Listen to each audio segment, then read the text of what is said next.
All right. Hey everyone, how's it going? Welcome to the stream. All right, let's see here. Okay. So I didn't get to stream last week. I'm trying to figure out what my schedule is going to be, but it's still very much in flux. So I think for a little while until I get that figured out, my streams are going to be impromptu like it was last time and tonight. But I'm trying to figure out what could be a more regular schedule, if I can do a stream at least once per week, perhaps on a fixed night, and try to throw in another one when I can. Things are a little busy these days, but yeah, that's where I'm at right now. Okay, so I'm calling tonight's episode Refactoring Part 2 because last week's episode was a Refactoring Part 1, even though I didn't name it that. What I've done since last week's episode is I've started like mapping out what it is that I want to do to kind of clean up the code in Vectrexy. I'm just going to bring that up here.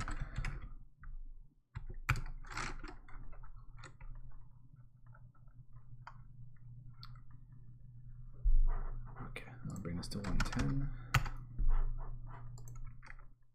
Okay. So ultimately what I'm trying to go towards is, I think I mentioned this last time. So, if we look at the source code for Vectrexy here, pretty much all the source for the emulator is in one folder right now. Whoops. Yeah. So you can see it here, like from here all the way down to the bottom here. All of this is pretty much the source code for the emulator. And I mean, in one way, it's kind of nice. It's really simple. You just kind of see it all in one place. But at the same time, I think for someone new coming to this code, the dependencies are not clear. Plus, yeah, I think I did talk about this last time, but basically I'll repeat it. So plus another problem that I have right now is I have very long CPP files. Like if I open up Debugger here, we're at about 1200 lines, which I mean, it's not like incredibly long, but I mean, it's still pretty long. And a big part of that is that I have a lot of stuff that I put into this, into anonymous namespaces, and this is prevalent in my code. And the reason for that is, it's kind of dumb, but basically I don't feel like creating new files to put private implementation details into, just because all the files are in one folder and it gets confusing fast if you have all the files in one place.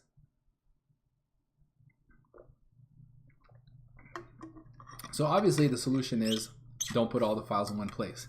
And so, I've done that before, but I was looking and, I just happened to stumble upon this article not too long ago on Reddit. And let me just bring this up here. Just give me a second. Okay, no, sorry, wrong one. Yeah, this is it. Okay. So there's this guy who he posts on Reddit programming or Reddit CPP. His name is Vector of Bool, and he put together this is kind of interesting. He's noticed that C++ projects don't really have a standard way of physically laying out the files and folder names and file names and how to put them, how to name them, and all that. There are a lot of different standards that are out there. A lot of them overlap, but there's not like the one standard. So he thought, why don't we try and put one together? And this is so his name is actually Colby Pike. Anyway, and this is his attempt to do that, and it's pretty cool actually. Bruce Bob, the module hater guy. Yeah, is he the one who wrote that modules were dead on arrival? Is that why you're mentioning that? I think that was him, right? So anyway, could be. Yeah, I think you might be right. And welcome, Bruce Bob. Yeah, so he put together this really cool thing, and it's actually, I would like to go to the, where's the the GitHub for this. Is it this one here?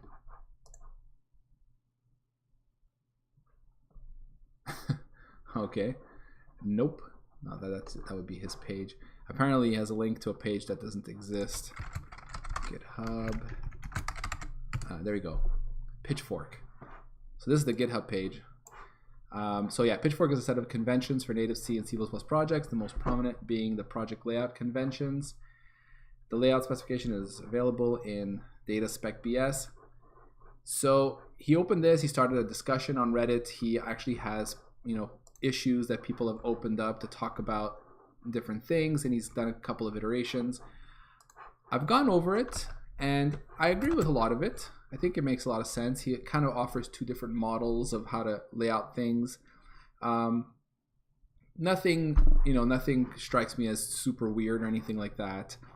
But yeah, so what I decided to do is, why not? Why don't I just try to go towards this kind of standard thing? And so here, as I say here, refactoring based on Pitchfork. I'm gonna zoom it a little bit.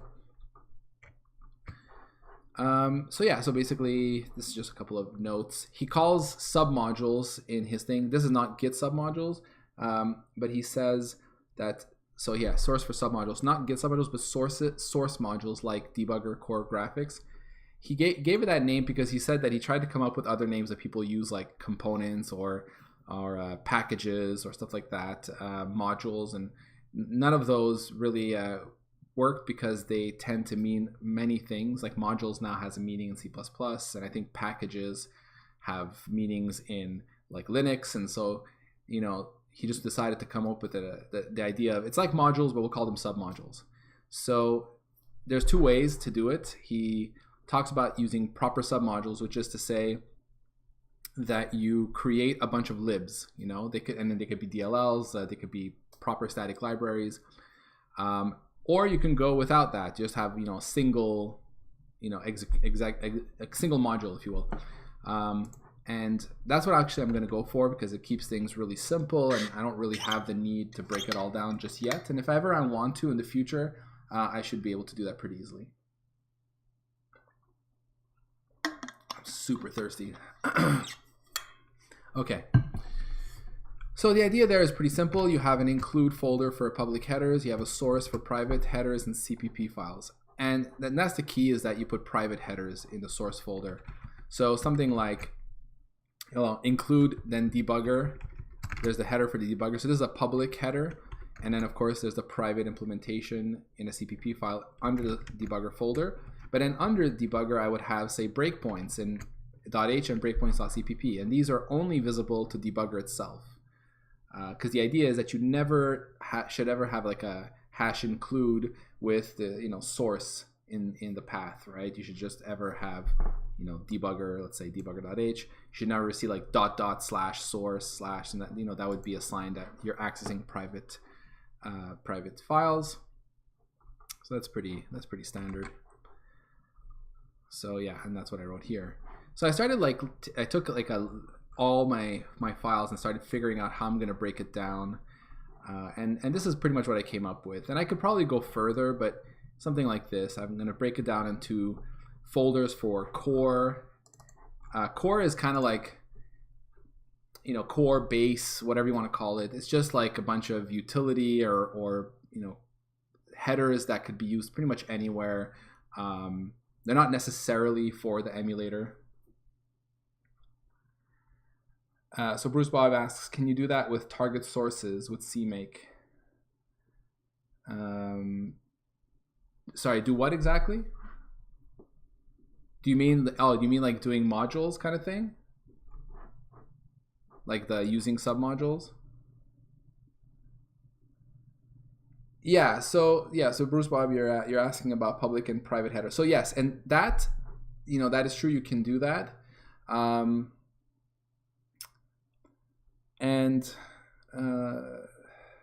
So for CMake, when we talk about public and private headers, we mainly are talking about the dependencies, right? Like we say this, you know, this CMake module depends privately on another one, but publicly on a different one. So such that when another CMake module depends on yours, it knows that if, you know, public dependencies need to be transferred, right? Or how do you say, you know, the public dependencies of a module are transient, I suppose. No, that's, what's the word I'm looking for? Like transferable? I don't know, whatever. They basically get inherited by the other things that depend on that. But the private ones remain only for that module.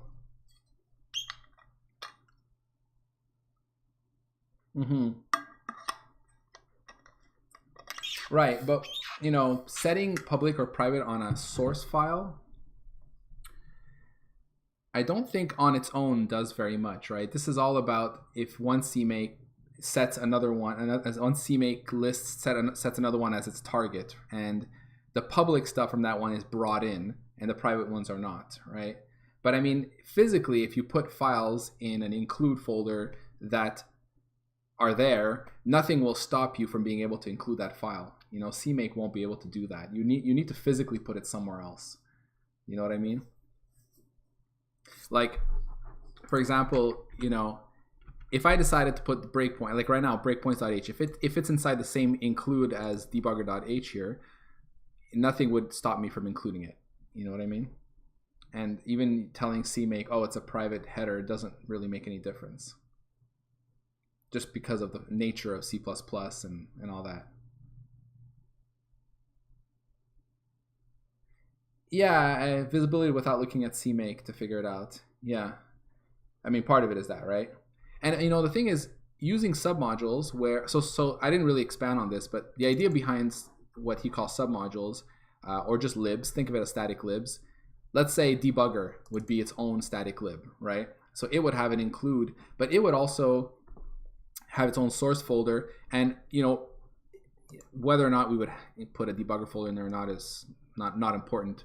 But the point is, you would say, you know, include is the public include folder, and then everything else is private, right? Automatically. And then when you say that another module, let's say Vectrexy, the emulator itself, depends on this static library called debugger, it would only bring in the include folder as in its include path, and obviously it would link against the static lib that's built from it. So, but yeah. So anyway, all that to say is, like, that's what core is. Core is just global stuff. And I have a bunch of to-dos here that I'm gonna have to get to. Some stuff that I realized that, you know, and this is part of the reason why it's important to do this kind of work, is you start to realize, yeah, I depend on things and I kind of got away with it because everything was in one place. So I have to break apart a couple of, tease out a couple of dependencies. Nothing major, like GUI here that directly depends on imGUI. I'm gonna make a CPP file and hide that direct dependency. Nothing major, like I said. So it's pretty clean though. Just a couple things, renaming. I realized that I'm not super standard with my naming. I use utils, util helpers. So I'll fix that stuff up. So I'm gonna have core. I'm gonna have emulator. So emulator is what you expect. It's the emulator core. So it's everything that has to do with Vectrexy, right? Or the Vectrex emulation itself.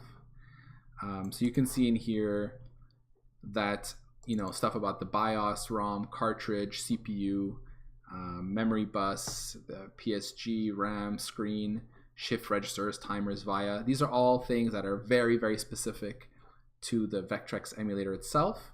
So this will be the emulator folder. And part of this, of course, is as I looked at this, I realized, yeah, and this I already knew there, but I had a bit of a mess with this concept of engine client that, yeah, I don't really like this, and I have some to-dos about how to fix all this. I need to create a file called emulator.h, where part of what I have in main.cpp will go here. So the idea there is, and I guess it'll be like something like this. So emulator will be kind of like a class that contains the instances of CPU and all this stuff. Right now I kind of have a mixture in my main.cpp, and I'm going to split that out. So debugger will be separate. I would like debugger to remain separate because I would like for it to be something that's completely optional. I don't need it to be part of the emulator, but you know, if we build a debugger into it, then you can use it. And for the most part, I always had this in mind when I designed the emulator, that the debugger is a separate component that knows about the emulator, but the emulator does not know about the debugger. And I pretty much got that done. So it is true that emulator does not know about debugger. This is completely different from my NES emulator, where my CPU was aware of the debugger and I think a couple of other things. And I hated that, so that's why I didn't do that. There is a cost, though, to separating the debugger, like having the emulator not be aware of the debugger. So some of the cost is a little bit of duplication. There's some logic in the CPU that I have to duplicate a little bit in the debugger because I don't want the CPU to know about it. So it's okay, but you know, at the same time, I get the benefit of debugger being completely separate. And then finally, I have engine. So what I'm calling engine is the part that kind of, you know, runs everything, right? So like in my case, it's a SDL GL engine. So I use SDL to kind of get the windowing input, audio, all that stuff, like effectively the platform, if you will, that I run on. And I use OpenGL for graphics. I could split these two, but right now there really is kind of a tight binding between the two, so I don't mind putting them together. And this too is already pretty cleanly done in my engine, so this shouldn't be too big a deal. The main.cpp is the part that needs to move into here. And then the idea would be that, let's say I want to port this to another system. It is the engine that would be a part that we would rewrite, you know? So, and you know, a lot of the stuff, this looks like a lot of stuff here, but actually a lot of this here, well, a lot of it is SDL classes, right? So let's say another system uses SDL, we would reuse that. And you know, keep in mind, this is already currently portable to Linux and PC, and should be easily ported to Mac. I just don't have a Mac to do it to port it to, so I never tried. But let's say I wanted to run, I don't know, on a, you know, some console or whatever. You know, I should be able to rewrite just the engine part for the most part. Like I said, there was a couple of parts in here that depend on the platform, and those two I should, you know, make those implementations under engine. But I'll get to that. And so that basically breaks it down. I think I have here high-level dependencies. So engine depends optionally on the debugger, which depends on the emulator, which also means engine depends on emulator. And emulator depends on core, and of course everything depends on core. So that's sort of the direction of dependencies that I have and want. And so I made a set of steps that I would like to go through to get myself to be able to do this. So I can't actually start splitting it up like this right away, just because I have, like I said, a couple of dependencies to break out. So one of those is this thing, the SyncProtocol, which is something I wrote a while ago and used to great effect to fix bugs in my CPU core by not cheating, you know. And so the idea was I took another CPU implementation that I didn't look at its source code and ran it within my emulator, and then I would run two instances of my emulator and sync the two across each other to see if I was if I had the same state after, you know, one frame or something. I don't want to get into the details. It's covered in great detail in previous streams, but it's something that right now I have spread across my debugger and my main.cpp, and I don't need it to be like that, because in fact the SyncProtocol can live completely in the debugger, and that's where it should live, because it's really only for debugging purposes. So I'm gonna be fixing that. I think that's the first thing I'm gonna do tonight.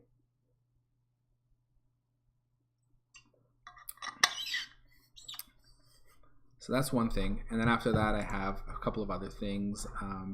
There's the emulator HCPP I talked about. We'll do that after. I have a bunch. I say do remaining to do. So that's like all the to dos that I wrote here. Mostly minor things, just renaming stuff for the most part. And then I'll be able to reorganize the folders and take care of a couple of other things to make it, you know, fit the standard that Vector will put forth. So that's my plan. And you know, I don't know how many how long this is going to take.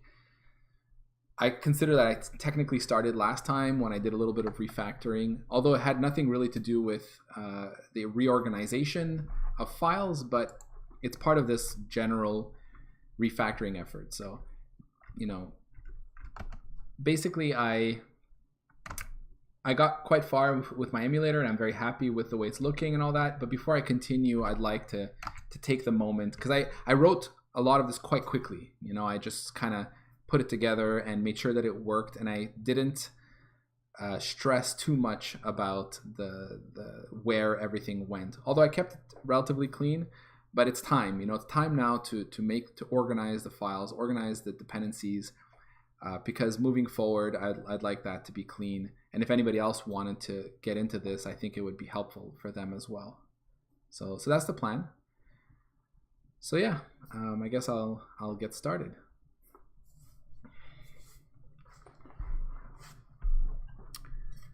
Man, I think I ate something really salty, which is always a good idea when you have to talk on stream.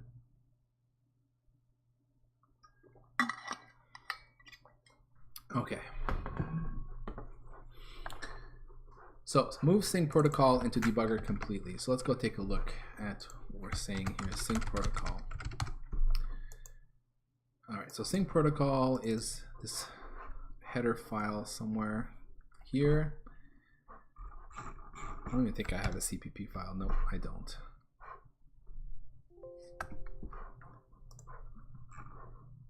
So there it is. It is, the debugger includes it and uses it. And then the only other file really is main. And this is where I want to take it out. I want to take it out of main here. So I'm going to have to, this just means pushing a little bit more stuff into the debugger. And actually, if I'm going to do this, I'm going to have to be able to test this, which is a little bit annoying. I don't even know if this still works, actually. It's been a long time since I've used the SyncProtocol. Let me take a look here. I think I had, in order to use this, I had like a branch that I used to use.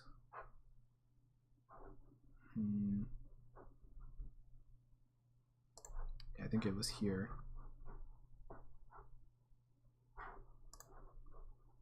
Yeah, that's the one. Let me see if I could. Man, this is quite far back into the past.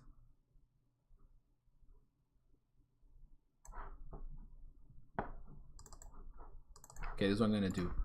I'm going to rename. Should I do that? I always have two ways to do this in Git. I could either, since it's a single change, I can cherry pick it. Or, yeah, let me just try cherry picking this, rather than check it out and rebase it.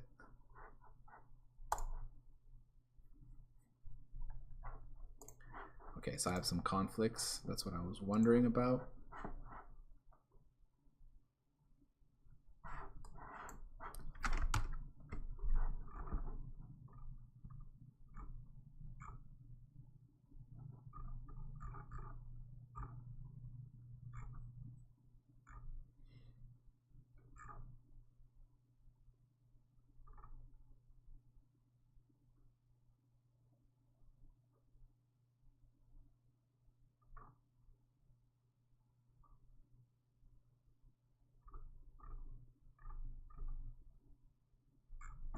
Okay, I think it's fine. It's because I added this code here at some point, so that should be okay. Okay, so let's see what this looks like.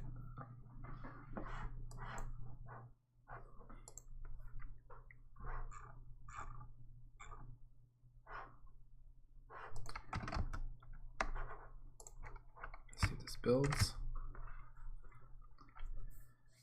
So the idea is I need to actually have two builds of my emulator, one with and one without this code that I just brought in.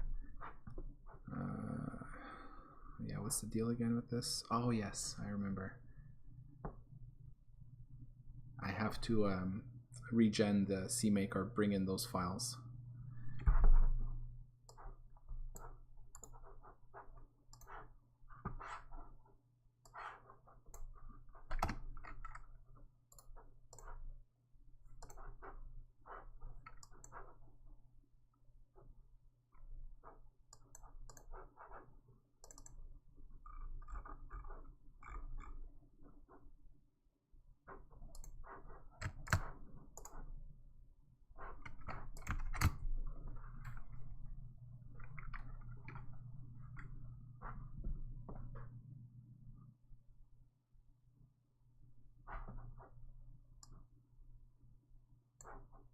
Why isn't that building?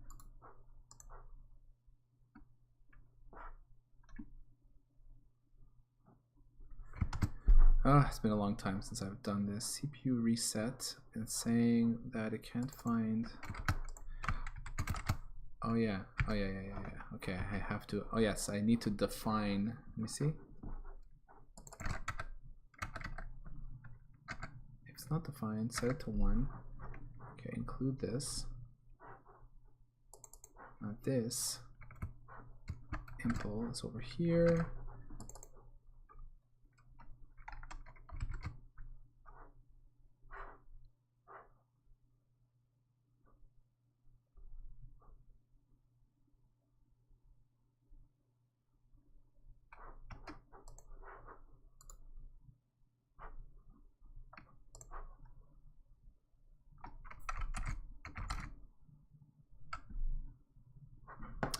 Okay, just give me a sec.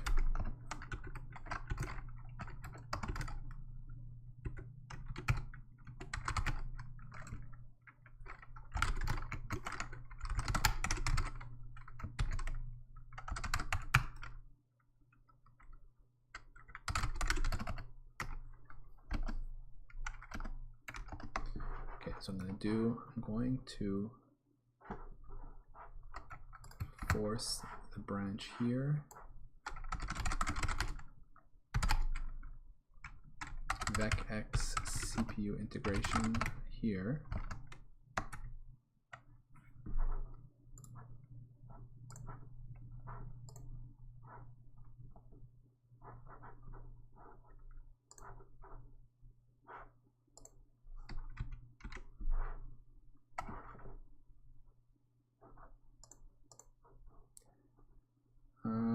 What did I put here? Oh yes.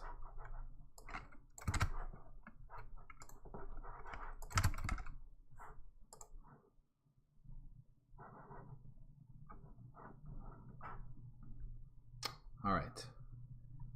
Okay, so I have this checked out. I think I'm going to now go into my build Vectrex and look at my README because I don't remember ever how to build this thing.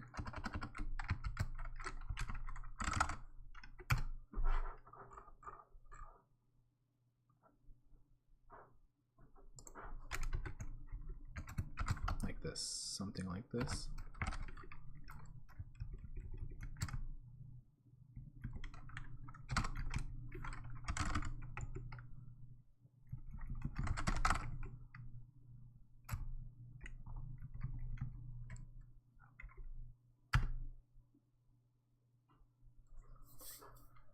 Okay, so I'm going to generate a separate build for this Vectrex build. So this is the build of my emulator using the Vectrex CPU core. Hopefully this one will actually compile.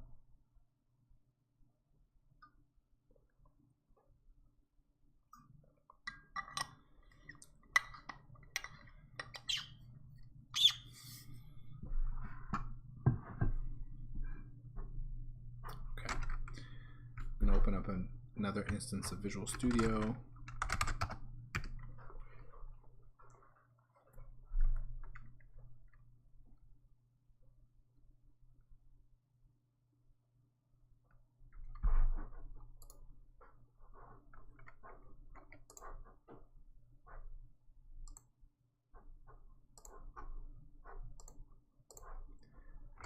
All right, so let's see if this one builds.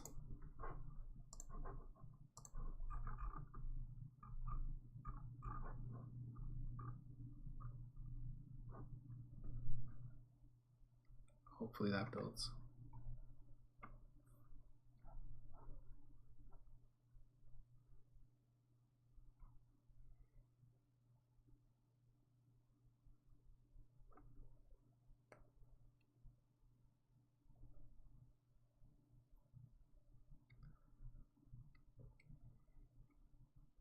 Okay, there we go. So that builds, and now I'm actually going to undo the change, but I can do that just by setting this one include to 0, sorry, one define to 0.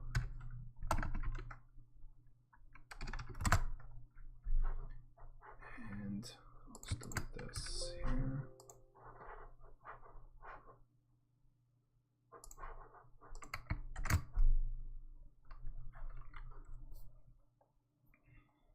I need to make sure this works, because if I'm going to start moving the code into the debugger, I need to be able to test this. All right, so now I technically should have 2 executables. So I'm going to call this title vecx.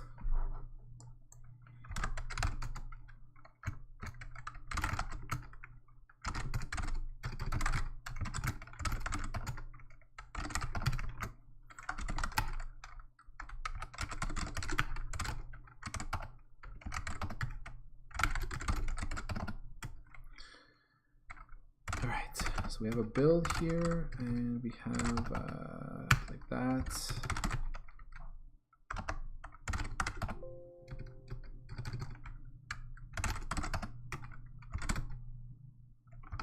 Okay, so there they are, 2 different Vectrexy executables. And now, if I remember, it's something like Vectrexy server and a path to a ROM. So I need a ROM here. Or actually, I think it doesn't need a ROM because it'll use Mindstorm.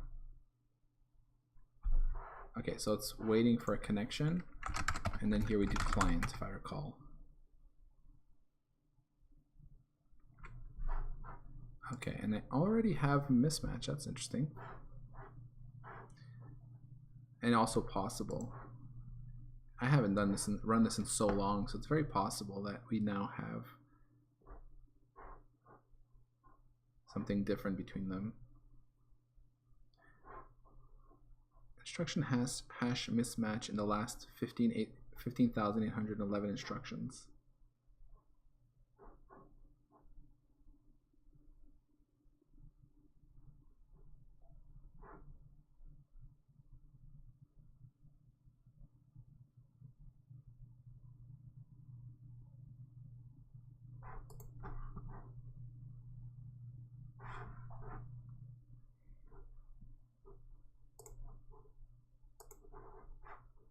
I did just get a firewall thing. Let me try that again.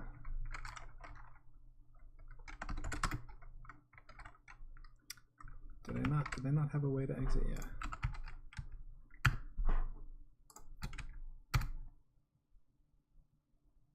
Yeah, so it does crap out. You know, I wasn't going to debug this, but I'm actually kind of curious. So what was it again? I do print -n. Is it print? No, not print.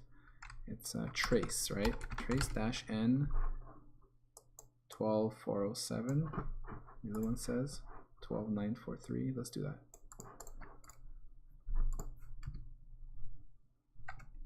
Okay. Into a file.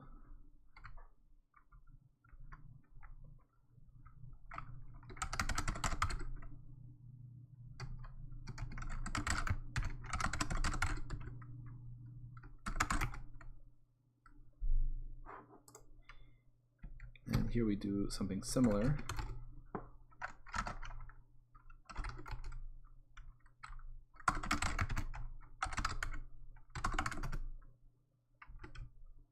-f.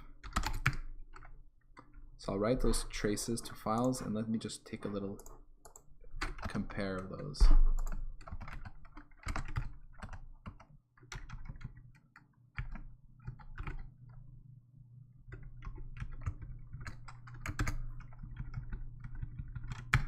So this is the whole point, right? The point was to find where the 2 CPU implementations diverge.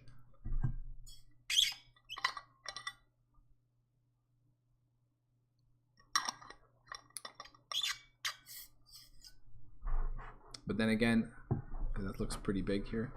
Having not run this in a while, it's possible that I've diverged for different reasons. But it is interesting to see. Because I was thinking I should go back to using this just to double check. This looks pretty crazy.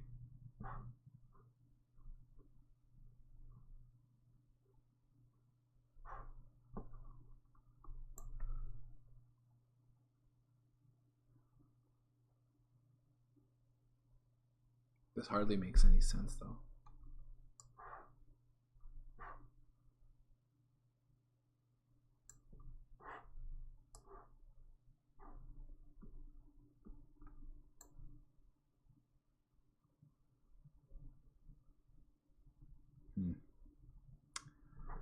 Okay, but you know what? I'm not going to spend this time debugging why this feature isn't working as expected, but I do have enough though to move it. I think it's unfortunate though that it's giving me such a large divergence.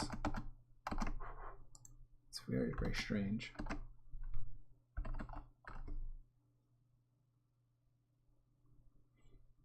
Super strange.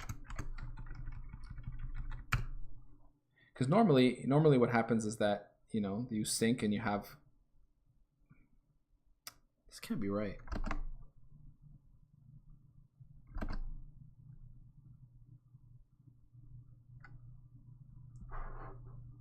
F000, isn't that where we start?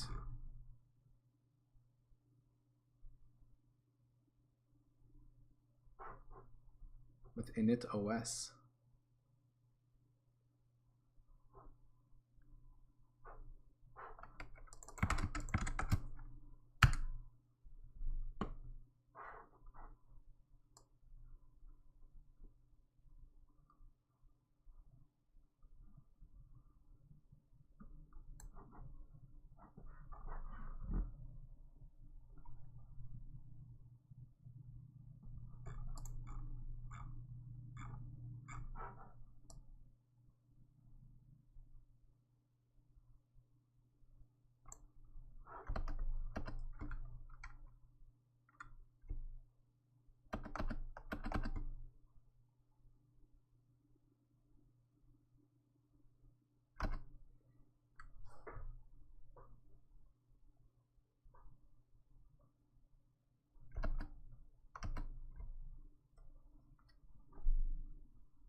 I have made changes to my CPU though, that's for sure. Normally what happens is that we find at least some common code until the very first divergence. Here I'm not even close to that.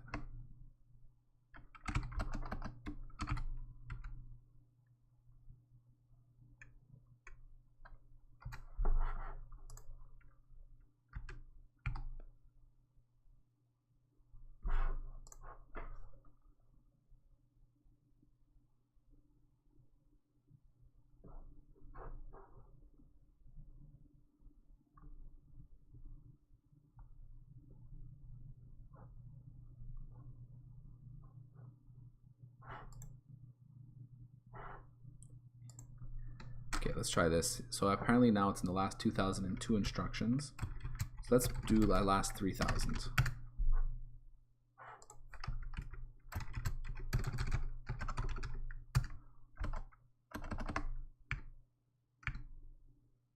Okay, that's more what I expected. Okay, yeah, so I guess I just didn't print enough of the log. So it seems to diverge here.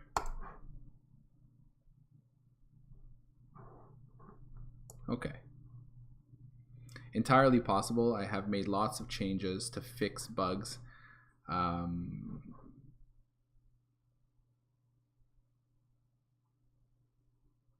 Here it's probing port via port B through this memory mapped register here. When doing an inc, and on my side, the value there has a high bit set in bit 7, whereas on this side,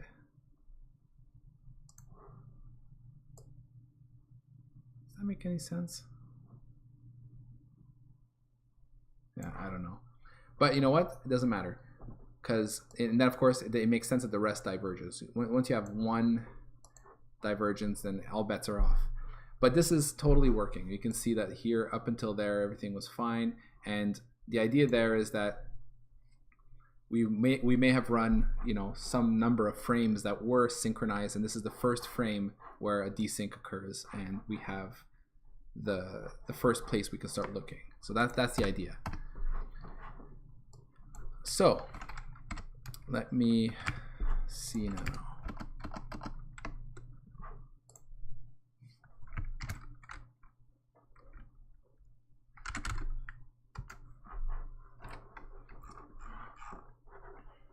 So I want to push this into the debugger. So one of the things I'm going to have to do is be able to pass down my initialization arguments to the debugger. So that's fine, we can do that. And reset, I already have a debugger reset, so I can push that in there.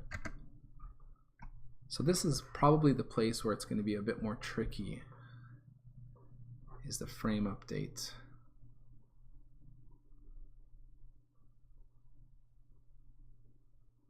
I think it should be okay because everything goes through the debugger. So yeah, this should be fine. Yeah, nothing. No, this should be pretty easy. So let's go to our debugger header file here.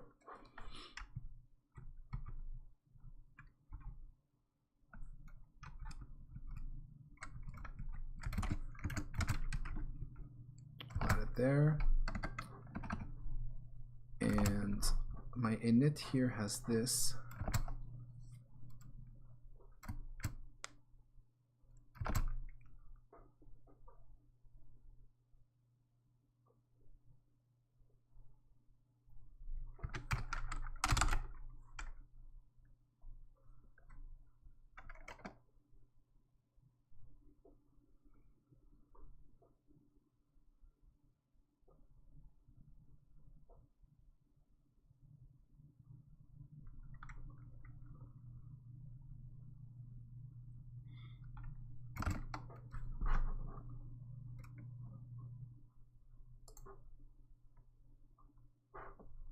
I'm like debating whether I want to have a separate function for this or put it in here. I don't know. Do I want to do this? I think I want a separate function, and maybe eventually I'll rename this init.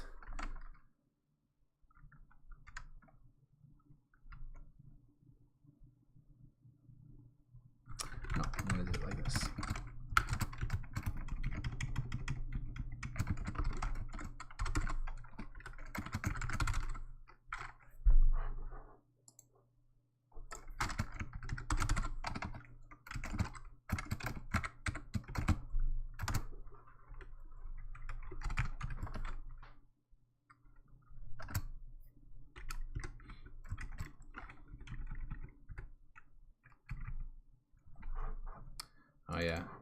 Oh yeah, that's one thing about the ROM is the ROM is parsed from the arguments. That's fine.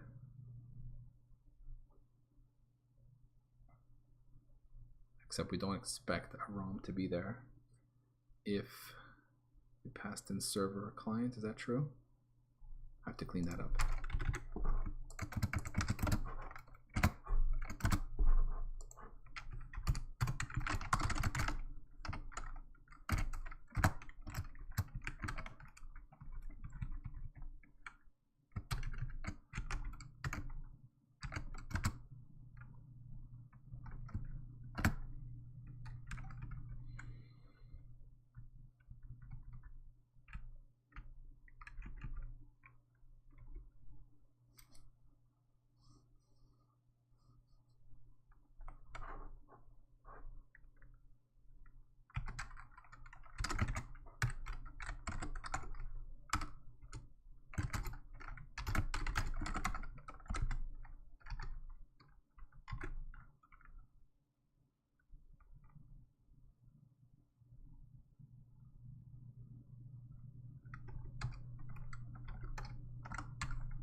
This is really a hack, but it's okay.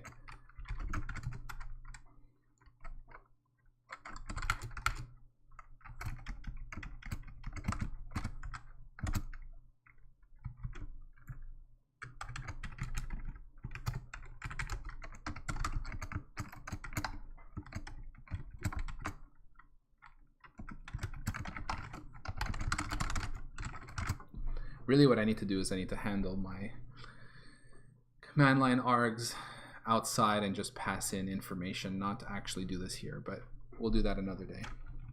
So what I'm saying here is if I have an argument and the very first one doesn't start with a dash, then I'm going to assume it's the ROM name.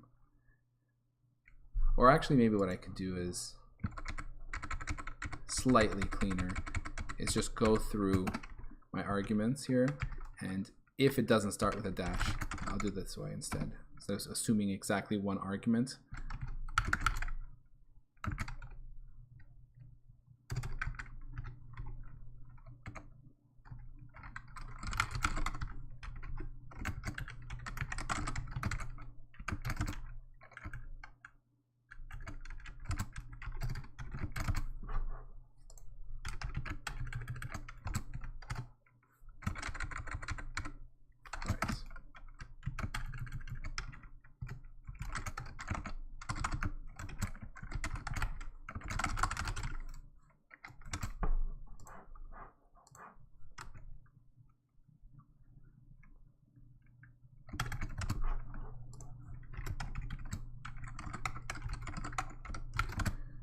Okay, so we do this. SyncProtocol. So here we go for the reset. I'm going to go into this guy here.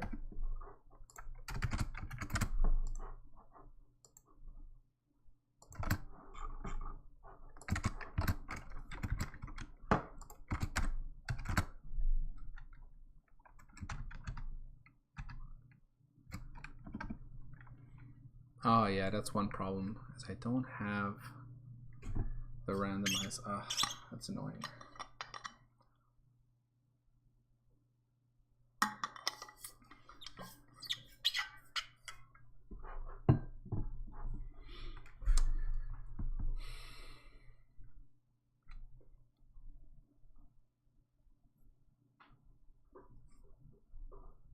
Right? I did not pass in RAM here.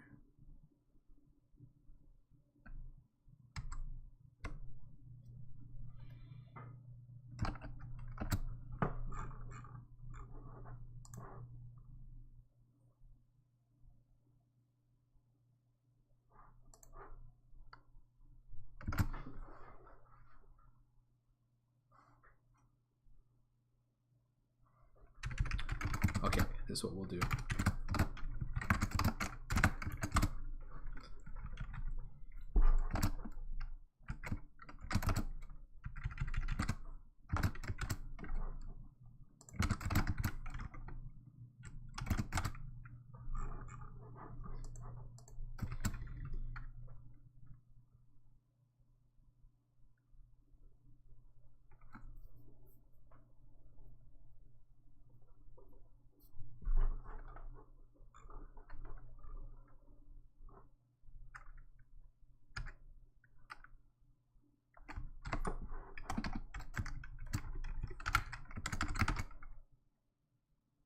What did I call it again?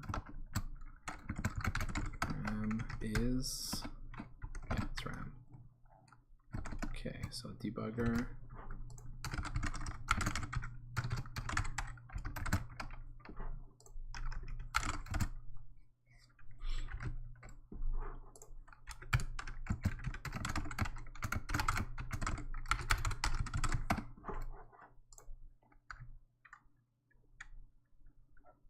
So I'm just going to push the knowledge of the RAM into the init function here.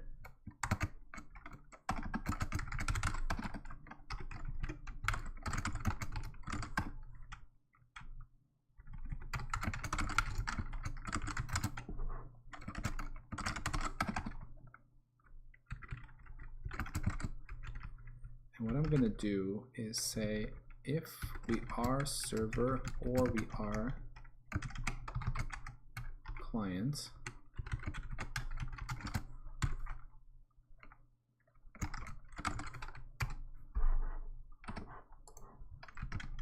I'm going to do a reset, which actually fills it.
So the only thing I don't like too much about this is that it relies on the fact, on the like the order of operations here. It relies on the fact that when we reset, we know we've randomized the memory here before. Do I want to do it here? Yeah, I kind of don't want to rely on the debugger for this.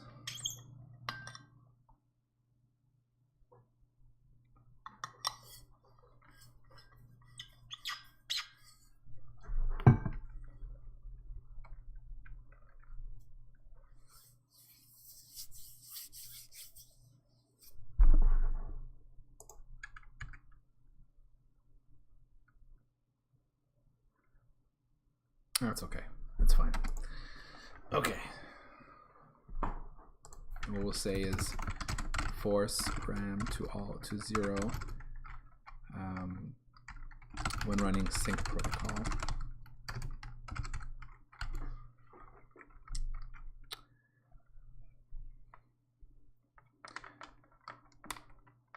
For determinism.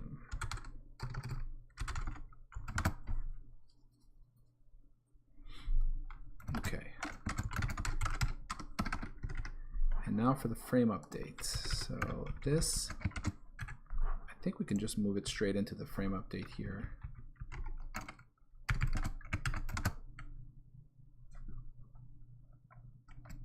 And then at the end, similarly,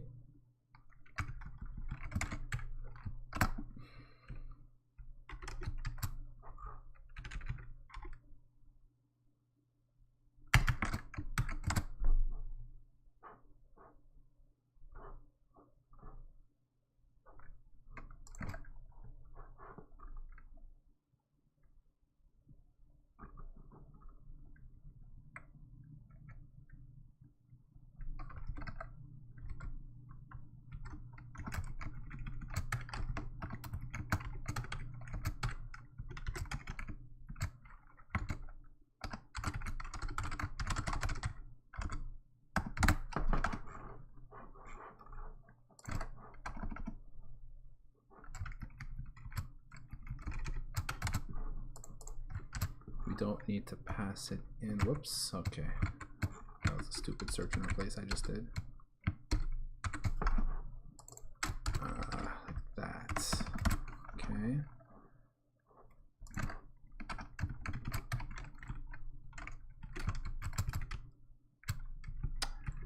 Now I can remove this parameter since it already has it.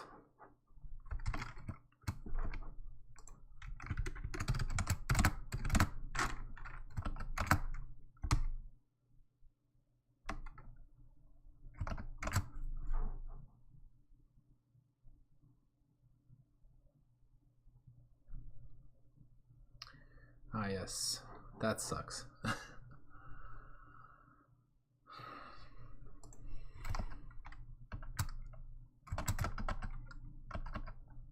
That is true. I do modify input on the outside. Oh, yeah. I remember now.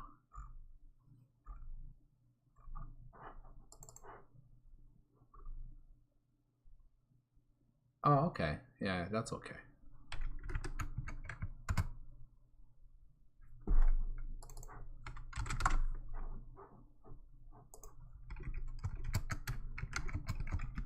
I just need to do the same thing in frame update here.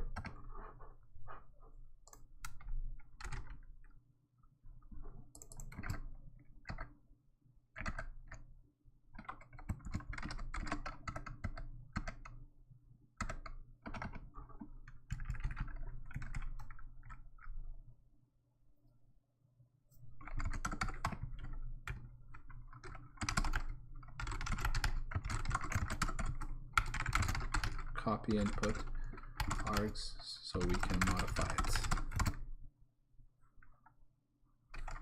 for SyncProtocol.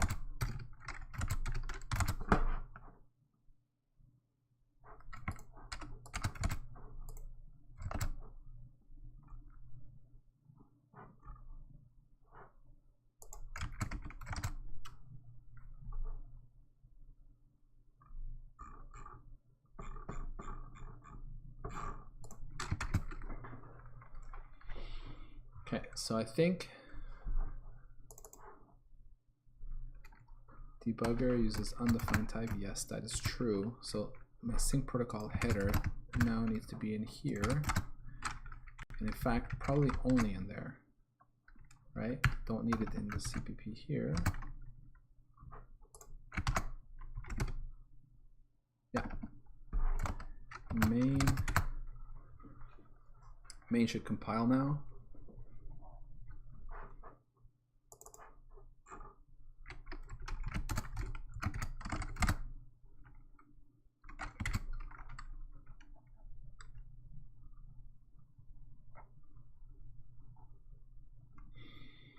Okay, and the debugger hopefully compiles as well.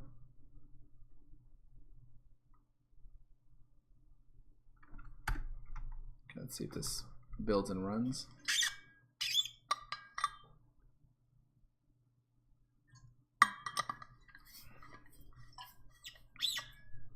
Okay.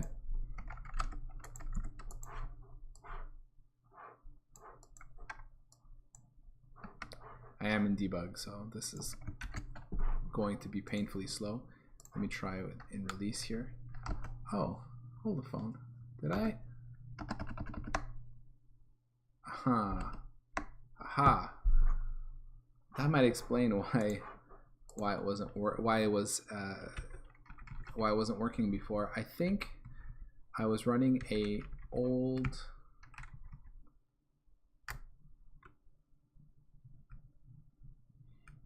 yeah, I don't know, but definitely see here March 5th. Oh no.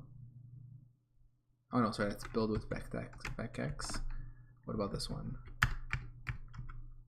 Oh yeah, February 20th. Okay, so that's, well, actually that could be from last stream. So, but it's not necessarily the same code. So let's actually, so we might be able to get further along than we did before. Although I still expect we'll get some kind of desync, but it wasn't exactly the right. Like I wasn't running two executables that were built with just the one change being that which CPU to use. So it's possible that maybe we'll get further now. Okay, so there we go. Let's see here. Now we've got a better timestamp.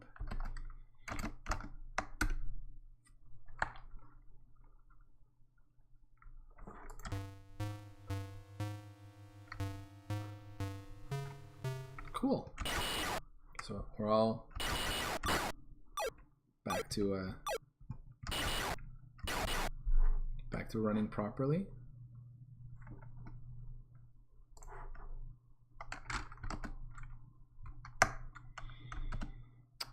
So now let's also build. Set this to 1, and we'll go build the other executable.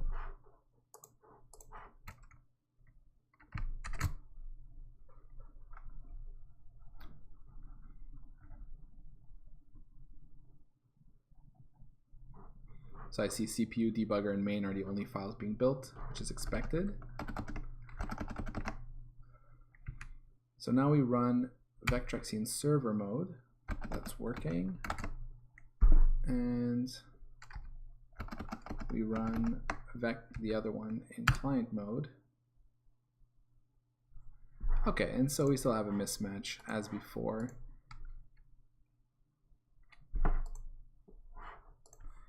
So let's dump the last, let's say 50,000 instructions.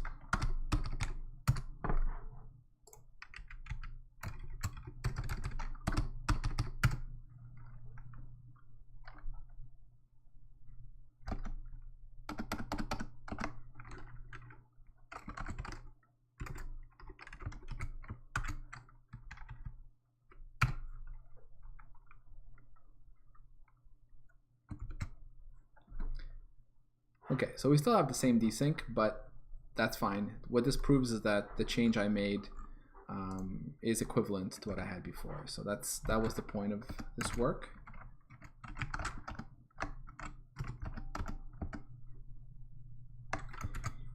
And so now I no longer have a dependency on the sync protocol outside of the debugger, which is great.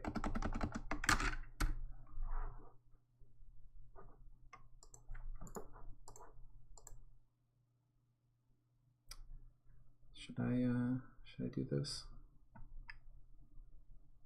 Local changes don't change.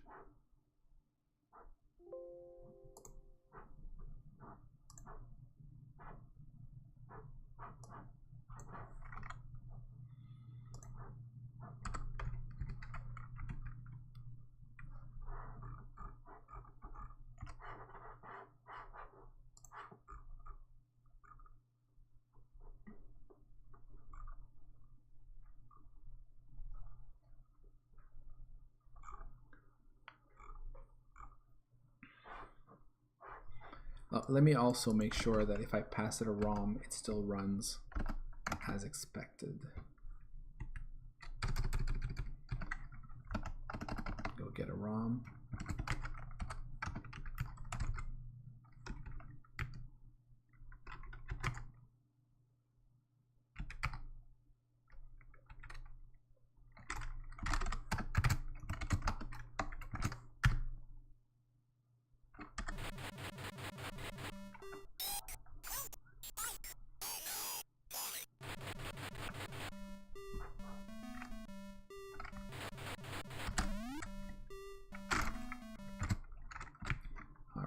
So that's the works. RAM, debugger.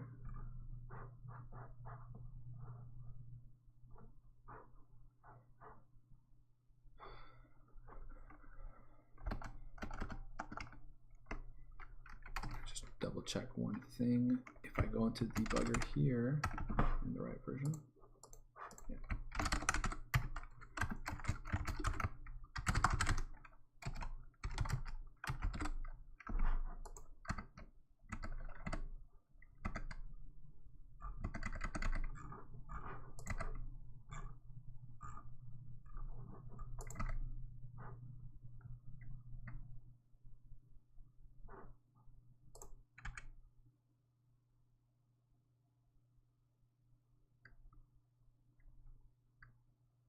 Oh, so I actually have an is standalone.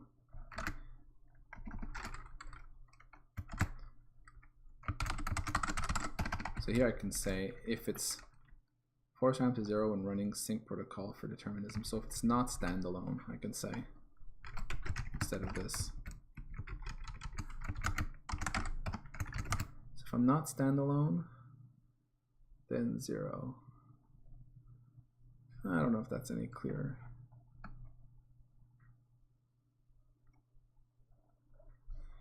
Okay, yeah, I guess that's fine.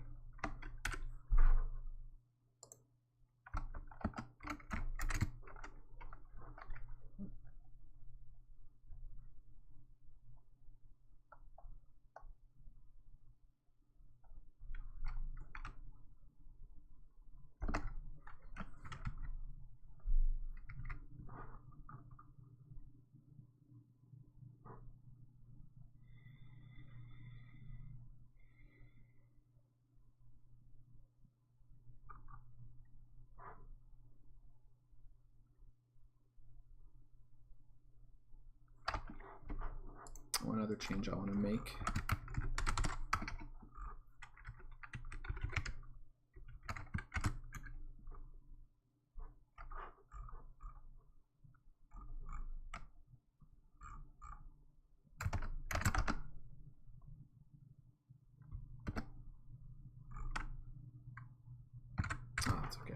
it there for now.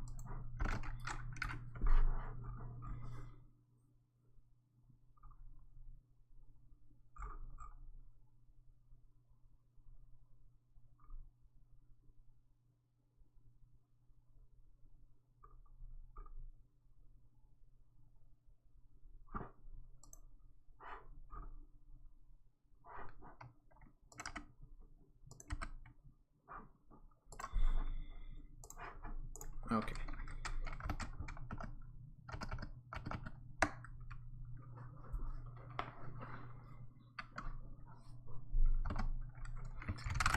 So move SyncProtocol entirely into Debugger.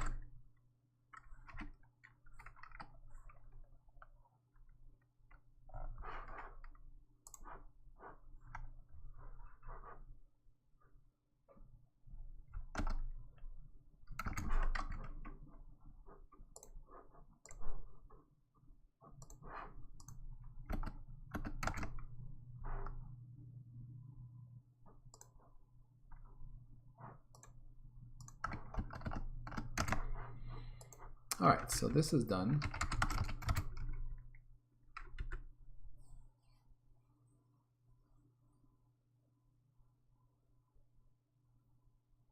All right, so the next step is make a emulator.hcpp and start splitting the emulator core stuff out of main.cpp into it. Main.cpp should be something we can have completely in engine SDL GL. Main.cpp will create engine and use the iClient into the, yeah, right.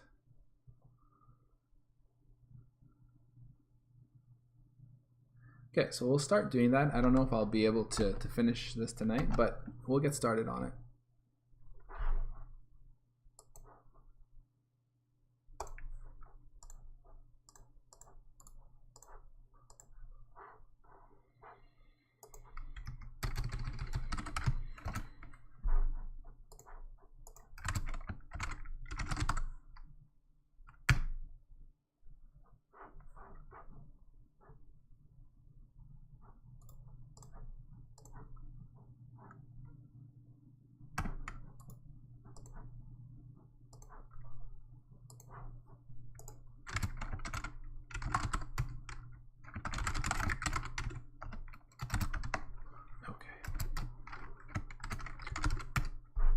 So what are we moving on here?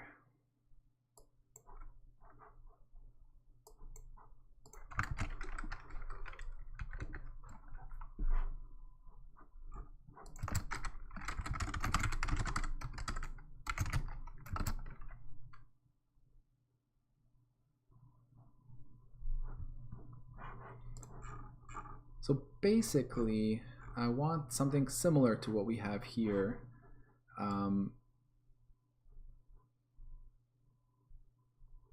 But the idea is that it runs on its own without being aware of the engine, in effect.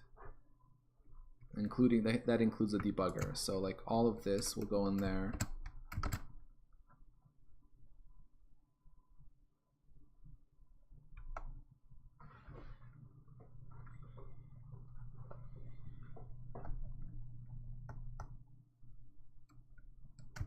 Okay.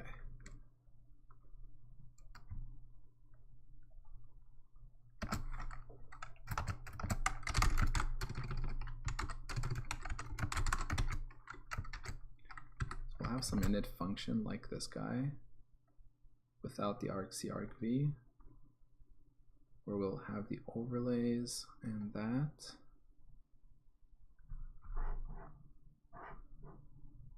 Do I have overlay? Oh, maybe not overlays. I need to think about overlays. We want to have a reset. I think one thing we want is a like load ROM, right? To kind of do what we're doing here. Yeah, it's very similar to what we have here. Indeed. Although here we do load overlay. Let me take a look at this again.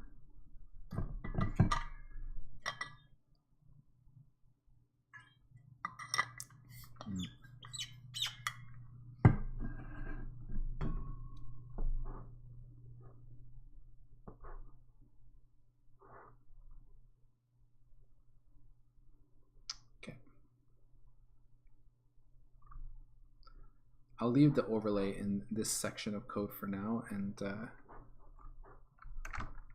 deal with that later.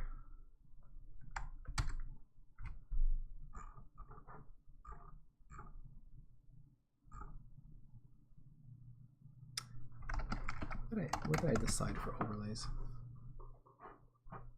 Why did I decide overlays should remain in here? It's kind of an odd decision.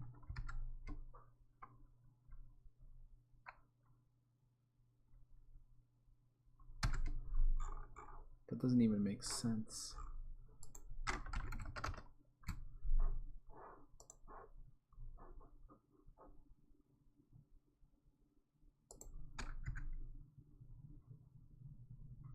Probably because of this reset overlay function that I call.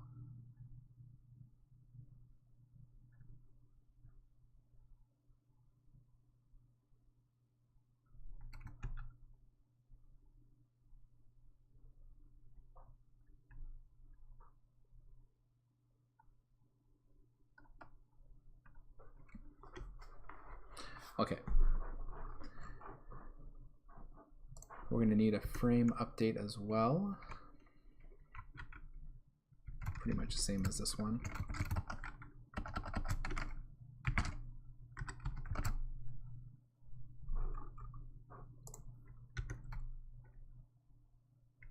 Okay. And take all of these guys here.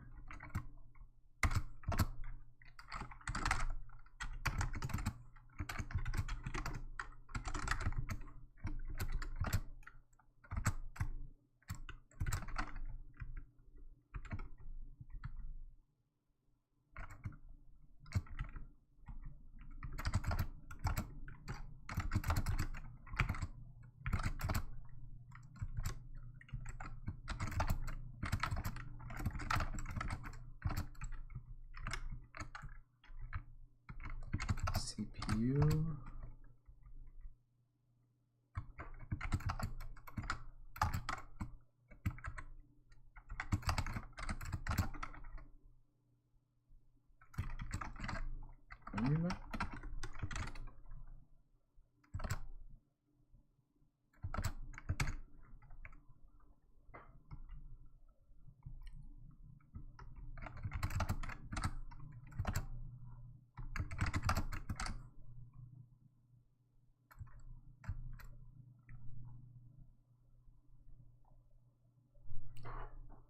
Okay, yeah, this mu context, I'm not sure I need it actually inside here. You see?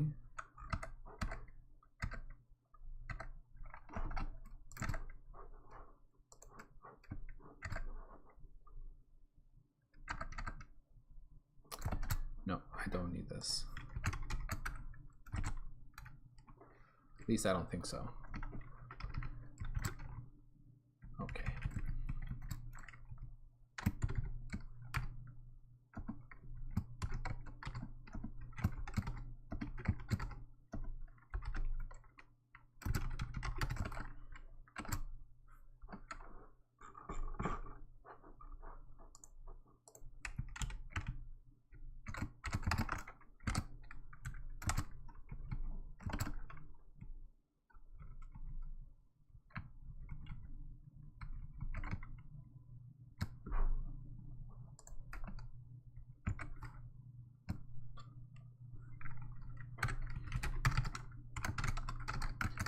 So this will be like emulator.init. Let's start doing that. So we're going to include emulator here. And we're going to add an emulator instance.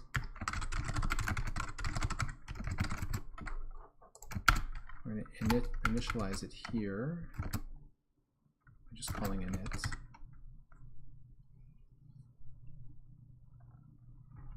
Yeah, this is the one thing though, is that the debugger needs an instance of some of these guys, so I'm going to have to expose access to that. It's a bit sucky, but that's life.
yeah.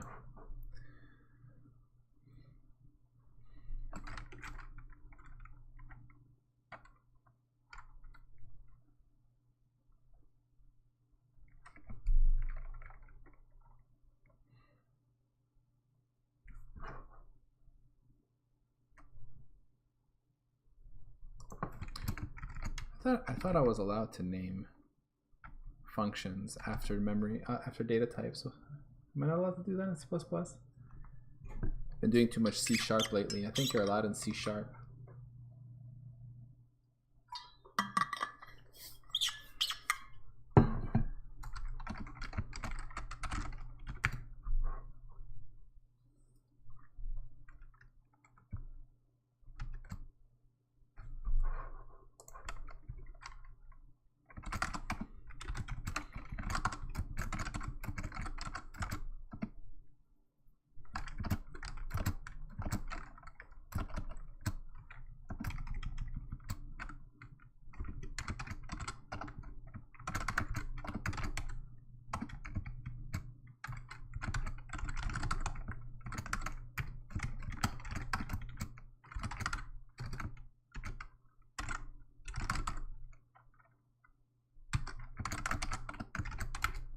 I could also just initialize the debugger with the emulator instance. That might actually make more sense than going through all of this. I mean, internally it still needs to access all of these, but I think this makes more sense. Just do it this way.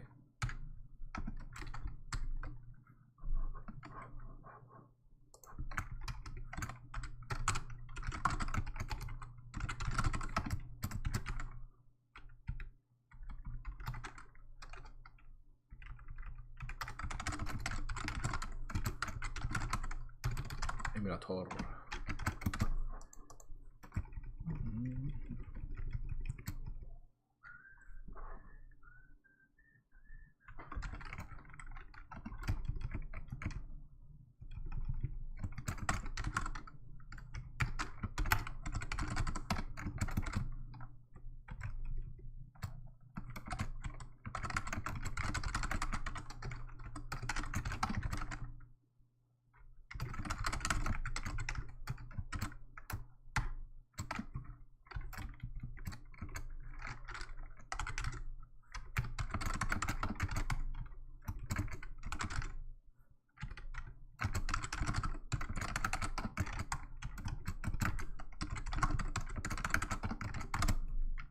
Okay.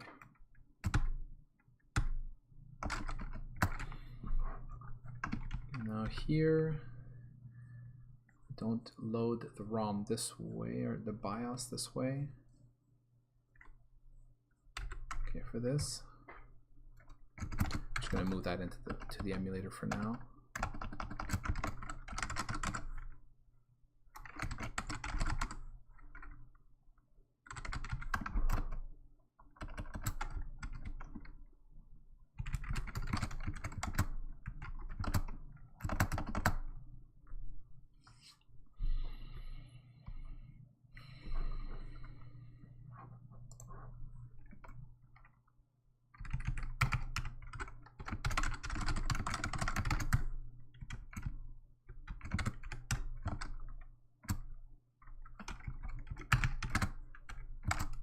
Okay, good.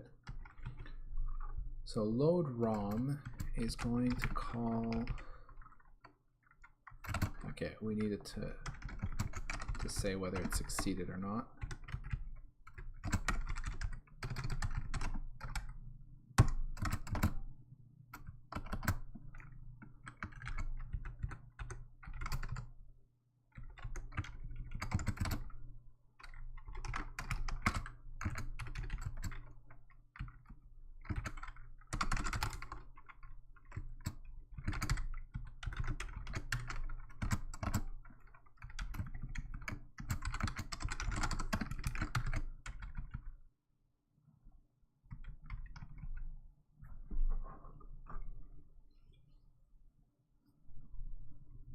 So I'm going to leave the overlay stuff for now in here and figure out what I want to do with it later.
Yeah, I don't really have a frame update yet right now for this. I realize. Because right now the way I did it is the frame update is pretty much handled by the debugger, and that's something I need to split out at some point so that the emulator can do most of the actual running.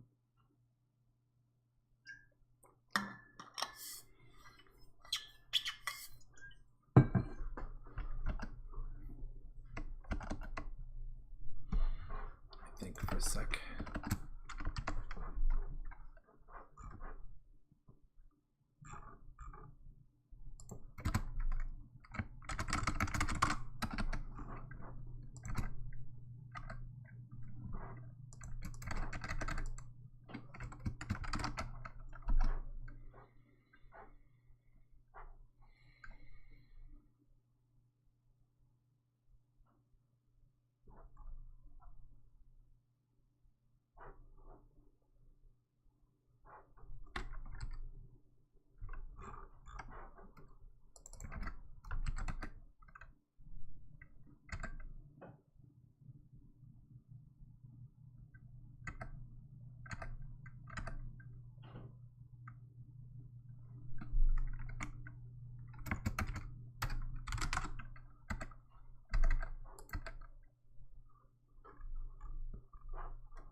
Okay.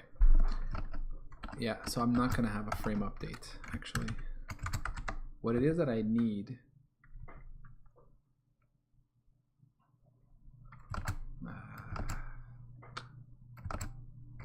hold on.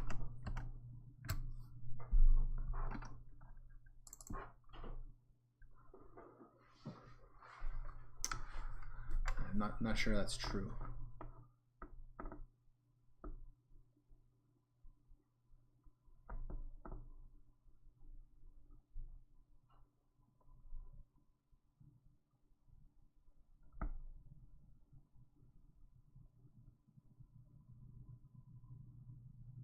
Yeah, okay.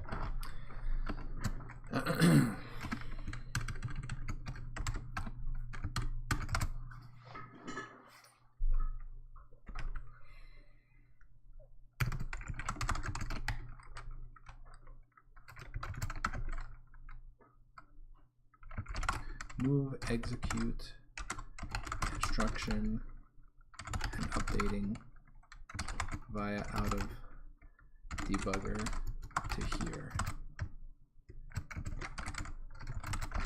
So if I go back to my to-do, that's like something that I have somewhere else. Here. Figure out a way to extract the CPU via update loop out of debugger so that it can be executed without debugger. So I am going to need to do that actually. But not right away. It'll come later. But you know what I'll do is I'll take that and I'll put it at the bottom here. So because that's the next thing I really would like to do is that whole idea of extract, the debugger becoming an optional dependencies. Right now it's totally a required dependency, but it will become optional.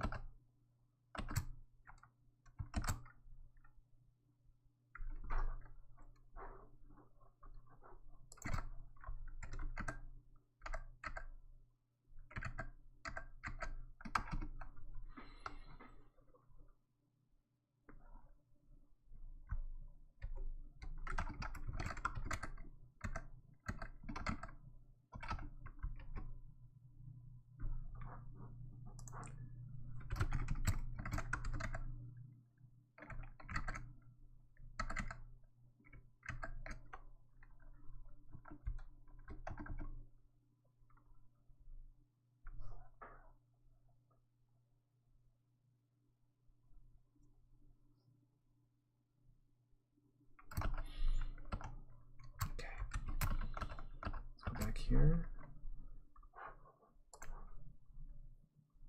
But I do have this here.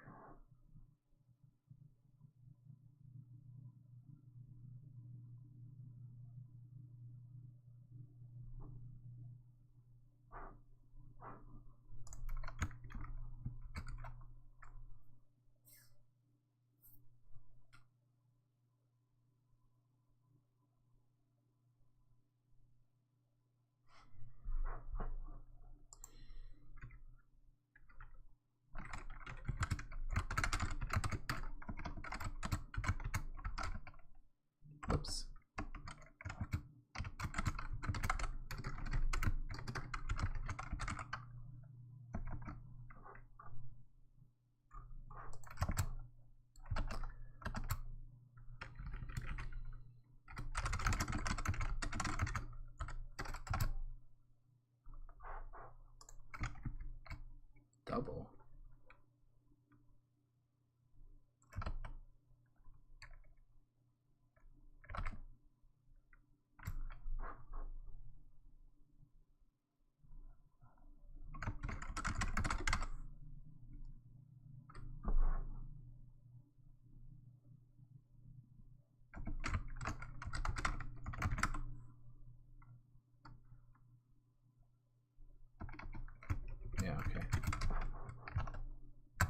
Alright, so I am going to add a frame update, but it needs to do more than what it's going to do right now.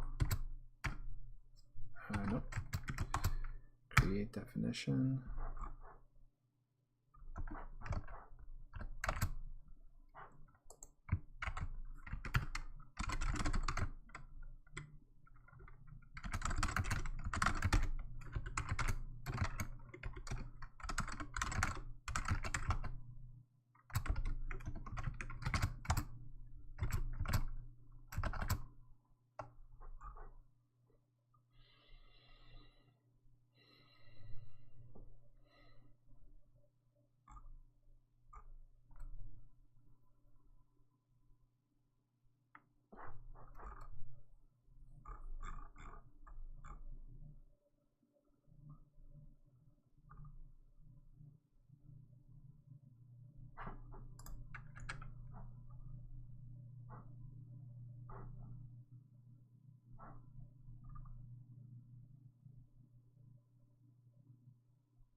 Okay, so let's see if this builds. I might have some headers I don't need in here, so we'll take a look at that. Okay, that builds. Memory bus, nope.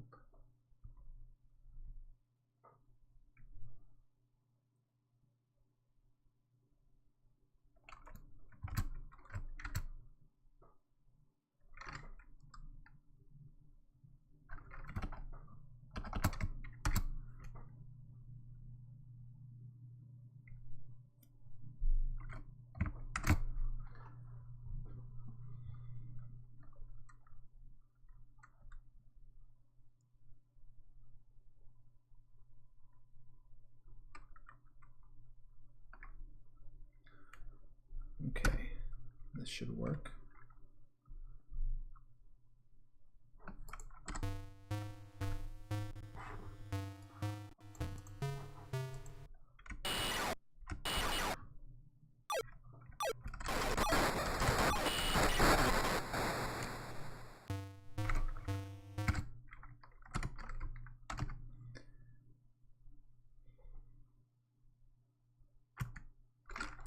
Okay, so this is great. This is actually a lot cleaner than it was before. Having moved everything into an emulator class makes it more explicit what the engine is doing versus what the emulator has to do. So here we can see that the engine client or whatever deals with overlays, which might remain here, because the more I think about it, the more I think overlays is kind of like a platform dependent thing. It has to do with rendering, and it's not really an emulator thing because the emulator doesn't care about overlays. So it actually kind of makes sense that it's done this way. We initialize the emulator here, we reset it, we also take care of the debugger. So we manage the overlays, the emulator, and the debugger in here. And I think this makes it a lot more evident. There is still the bit, like I talked about, that the debugger is actually doing the updating of the emulator in terms of executing instructions, which needs to be somehow torn out. I'm still not sure how I'm going to do that. I'm thinking something along the lines of, you know, maybe the emulator has the execute instruction function or something, and then the debugger, since it already now knows about the emulator, interfaces with it. Bruce Bob says hook in the emulator. Hook. So yeah, maybe you're saying the same thing I'm saying, that the debugger having a pointer to the emulator will then call a function on the emulator to say, go ahead and execute your instruction or do your update. Yeah, okay, I see, like a callback. Yeah, so I want to kind of avoid the callback approach just because it's extremely slow. But that's the other thing I thought about is, like, you know, maybe, yeah, in fact, what you're mentioning is something that I thought about, like grabbing out of the emulator what the debugger needs to know. But I think the fact that the debugger can point to the emulator directly can be enough, you know? We'll see.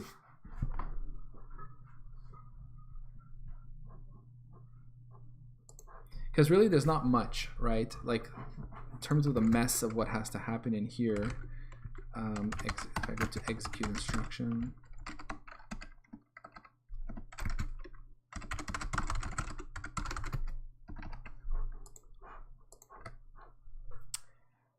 right, yeah.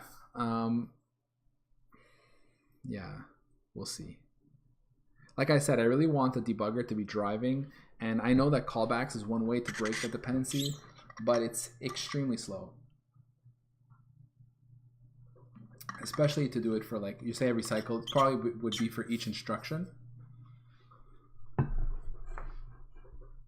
So this is the execute instruction that the debugger has. Most of what you see in here is just debugger stuff. Like all of this is debugger stuff. Really the only part that the emulator needs to do, it's around here. I need to do this. I need to execute the instruction.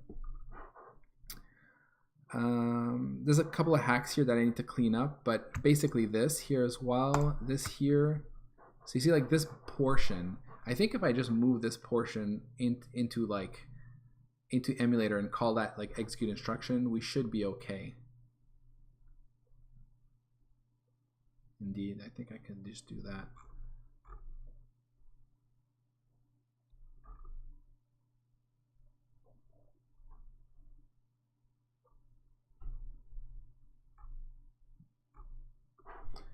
Well, yeah, maybe. There's another part, I think, outside that I need to handle. Let me see here. Yeah, this loop here. So if I want a proper, let's say, debugger independent frame update on my emulator, then I would also need to do something like this, where I'm doing this computation of how many frames, like how many cycles to execute or how many instructions to execute per frame. And that's what I'm doing here, CPU cycles this frame. And it's kind of math that I'm doing in the debugger to know how many of these execute instructions I should execute before we finish and render our frame. And ideally, this too should be in the emulator. But that's a bit more complicated, because there's a part at the higher level in the debugger that would be in the emulator. Then there's some hooks, like you say, you talk about hooks in there. But I don't really feel like doing it with hooks, so I got to think a bit about this. We'll see.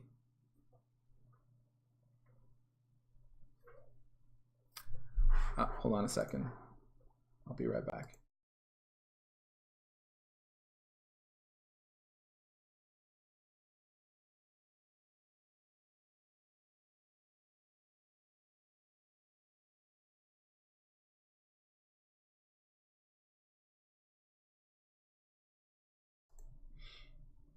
Okay.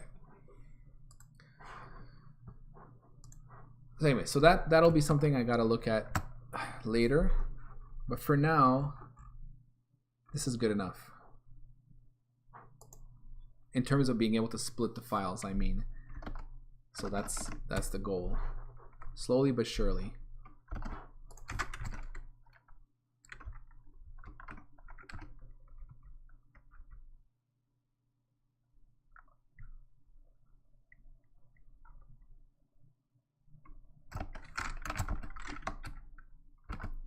Okay, so let's get this committed.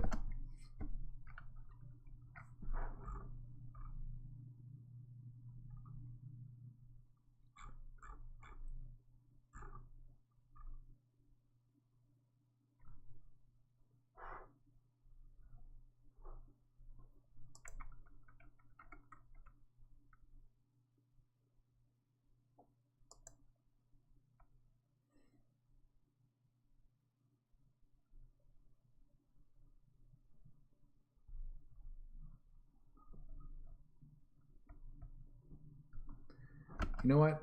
There is one other thing I think I'm gonna do while I'm at it. I was thinking about it. Let me, because right now I'm storing pointers. Like CPU is important for me to store in a debugger because I interact with it a lot, and the memory bus as well. But the VIA and the RAM really don't need to be stored. I use it exactly once here, and I use RAM exactly once here in the reset. So what I could do instead is, since I am passing in the emulator, is I can store a pointer to the emulator and just grab what I need in those couple of cases.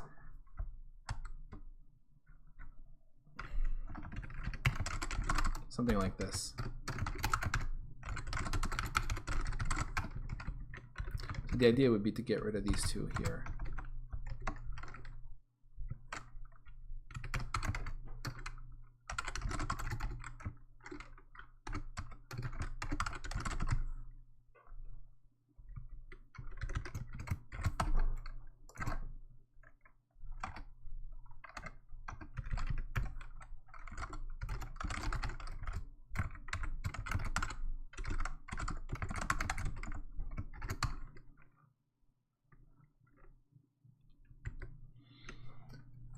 Bruce Bob, why is that not const expert?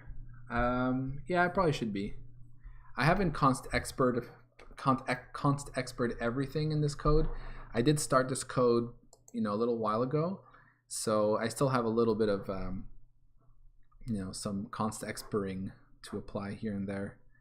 But that's a good point. It should be.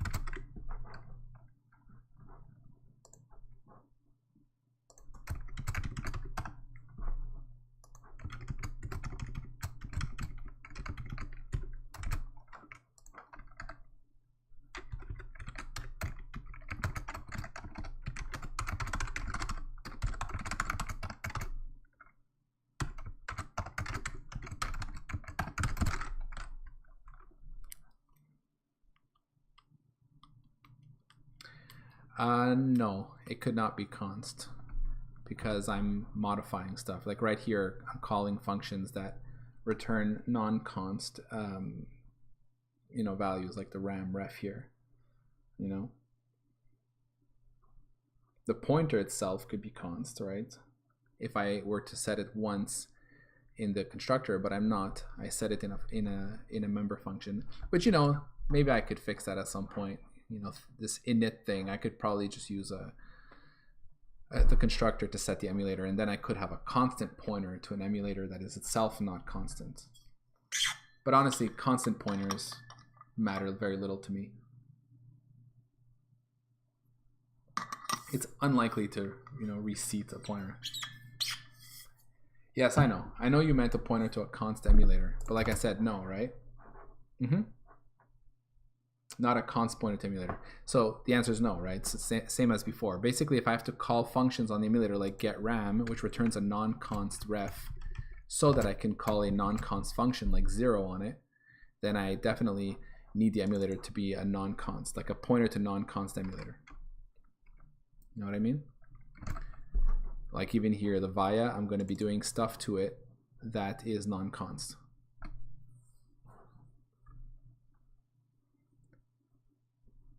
Another way to say it, the debugger needs to modify the emulator.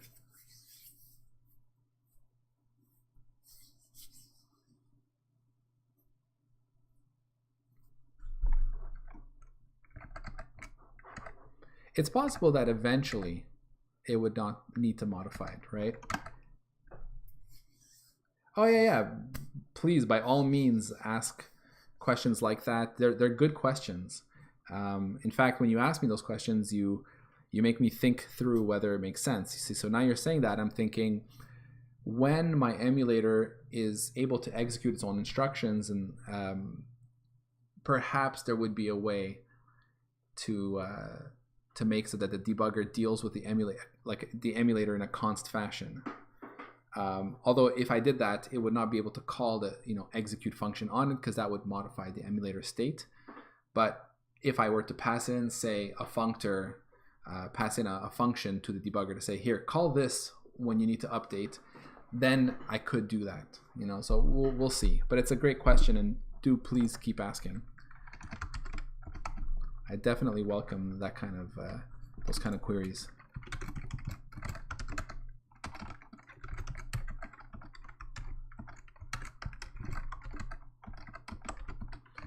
Okay, so I think this is better.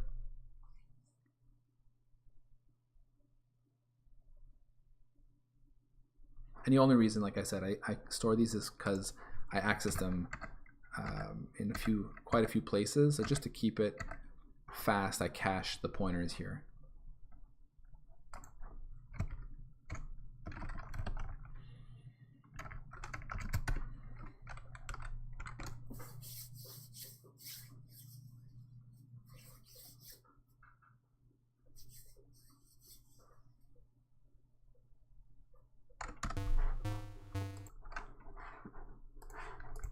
Okay.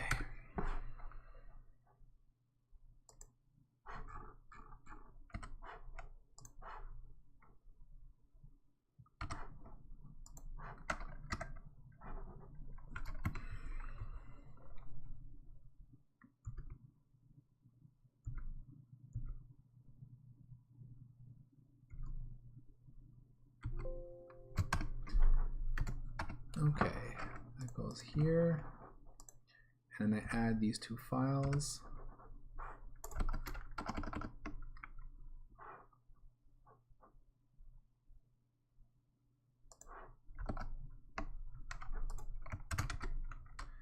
Split out emulator core stuff into new emulator class. Split out emulator core stuff in main into new emulator class. There we go. See.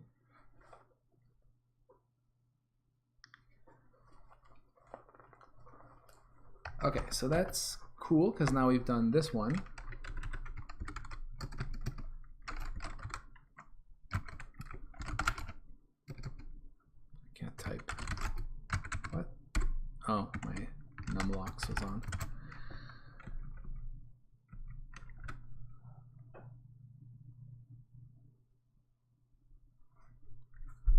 And then next is just a couple of to-dos here and there. It's 11:08. Thinking I'm gonna end my stream here. How long have I been running? Yeah, it's about 2 hours. Yeah, I think I'm gonna cut here because it's a good place to stop. I did two things that I wanted to do, and we'll resume with the rest of this. And hopefully by next stream, we'll start splitting files out and fixing all the broken includes and see how that goes. So yeah, thank you very much for watching, guys, and hope to see you next time.